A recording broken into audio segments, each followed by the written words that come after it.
Hello and welcome to Bags of Action. My name is Steve and this is a 5-minute review of Terminal from 2018, starring Margot Robbie, Simon Pegg and Mike Myers.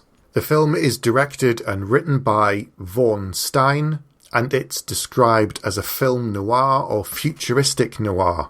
The story takes place in a nameless city with quite a small cast of characters, and it has a strange mix of genres in some ways. It reminds me a little bit of Sin City. There's also a bit of a glitz and neon that you would associate with something like Blade Runner, and there's lots of wet weather and dark stormy nights. But unfortunately, that's where the similarity to those kind of film ends, because this is nowhere near the standard of those films. At first, I was willing to give the film the benefit of the doubt, and with a small cast of characters, it almost feels like it could be a play that has been adapted for the screen. Dexter, Fletcher and Max Irons play two hitmen that are trapped in a room for most of the film, and I thought this was quite a nice nod to Pinter's play The Dumb Waiter, where these two hitmen are constantly trapped together, working class guys talking all the way through and are trying to cope with each other. And there are some similarities to that, but I suspect that's not what they were actually trying to do.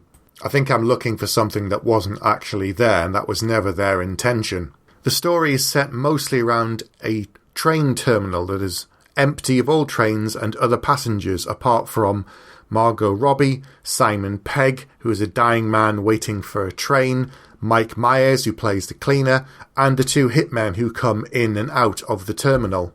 As the film goes on, we slowly find out about the history of all of these characters, where they came from and what brought them to this moment, but the non-linear storytelling of the film means that it jumps around a lot in time, and you're never completely sure when it is. It takes a little bit of time for the film to settle into a rhythm. And that's about all the good things I can say about the film, because it is a bit of a mess, quite honestly. I don't think it really knows what it wants to be. There are a lot of scenes of people sat around talking about weighty subjects in an attempt to give them meaning, but all of these scenes completely fail and fall flat on their arse because they're done in such a strange comedic way that it just doesn't hold your attention. The dialogue is clunky and repetitive, and it's full of lots of cliched sayings that you hear every day, but you don't want repeated in a film. I almost expected at one point someone to say, "A bird in the hand is worth two in the bush," because that's the level of dialogue you get at least a dozen times.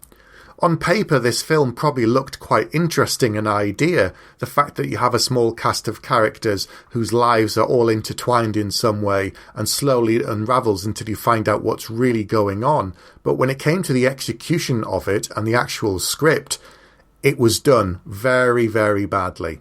Simon Pegg does his best with the material, playing against type, but he never really engages with it, and it almost seems like he's back in his space days, where you expect him to look at the screen and break the fourth wall and wink at you.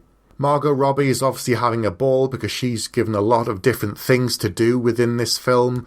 Her character gets to go into different situations without spoiling it too much. So there's lots of different costume changes, and at the same time she also tries to sit down and have these meaningful conversations with Simon Pegg's character. And I just found myself really bored by it. Dexter Fletcher is never really convincing as this tough wannabe hitman, and he's done exemplary work in the last few years as a director, so perhaps it was the material that let him down this time when he stepped in front of the camera. Mike Myers gets to hammer it up on screen, and that's a shame because I know that in the right hands and with the right material, he can actually be an exceptionally good, serious actor. The last film that I saw him in where I didn't feel like he was doing some kind of mockumentary comedic role was 54, but looking back, that was in 1998, and since then all of the roles that he's been involved in have been comedy, although I hear he does a very good turn in Bohemian Rhapsody. Trying to summarise this film, the only phrase that I could come up with was batshit crazy. And I like weird films when they're done well, but this was borrowing so much material from so many other places, throwing things against the wall in the hope that they would stick, and it just didn't work. All of the actors have done their best with the material, but ultimately that is what let them down. So on this occasion, I'm going to give it 1 out of 5. Have you seen Terminal? If so, what do you think? Get in touch with us and let us know. You can contact us on Twitter. We're on Facebook. You can leave a comment below. And don't forget to like and subscribe to the channel.